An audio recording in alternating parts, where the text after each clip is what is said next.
Well, in the United States, at least one person was arrested when demonstrators calling for a ceasefire in Gaza protested outside the headquarters of the Democratic National Committee on Wednesday night. The US Capitol Police said 6 of their officers suffered injuries after being pepper sprayed and punched. The demo's organisers said at least 100 participants suffered injuries. With us on the programme tonight, the former US Ambassador to Egypt, Frank Wisner, who served for many years in the US State Department. Ambassador, you're very welcome to the programme. Thank you for being with us. The splits in the United States over what is happening in Gaza are starting to come to the fore. You just heard from the UNRWA representative there saying we can't get the aid to where it is needed in Gaza from tomorrow onwards because we don't have the fuel. How difficult does this make it for the White House, particularly in terms of its relations in the region? This is a terrible situation, however you look at it, and from whatever vantage point you begin. The White House is in a tight corner. So is the government of Israel. So is the population of Gaza. We're all in a terrible, terrible fix.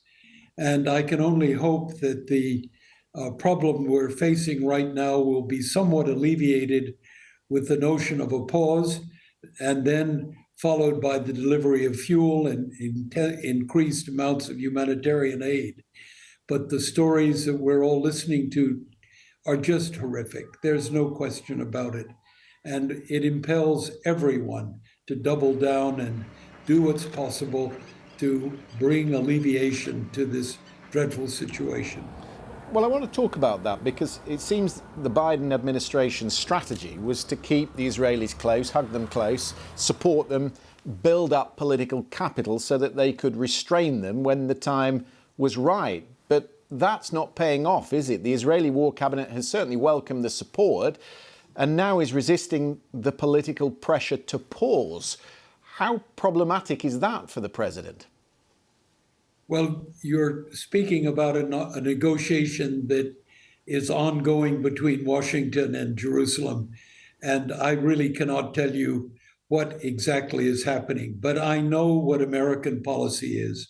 And that is to bring a situation, this current terrible situation, to alleviate the suffering that's underway, to get the hostages out, to bring humanitarian assistance in, to pause the combat in order to enable this, and then to move on beyond to a different outcome.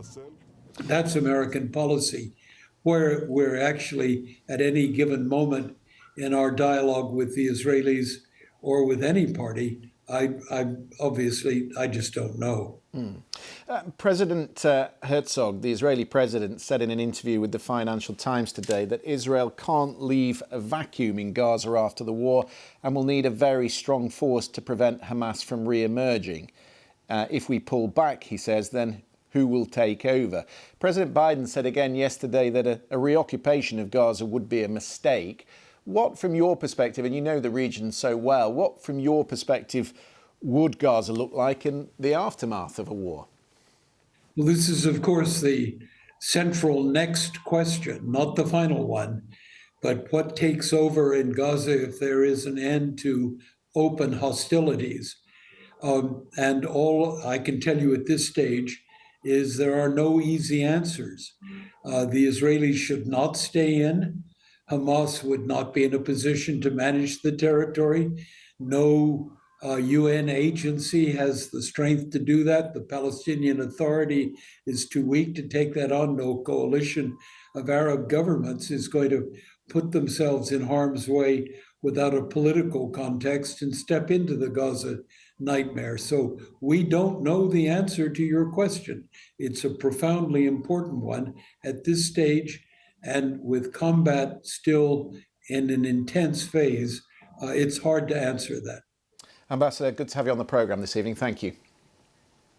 Pleasure to have been with you. Thank you. Around the world and across the UK, you're watching BBC News.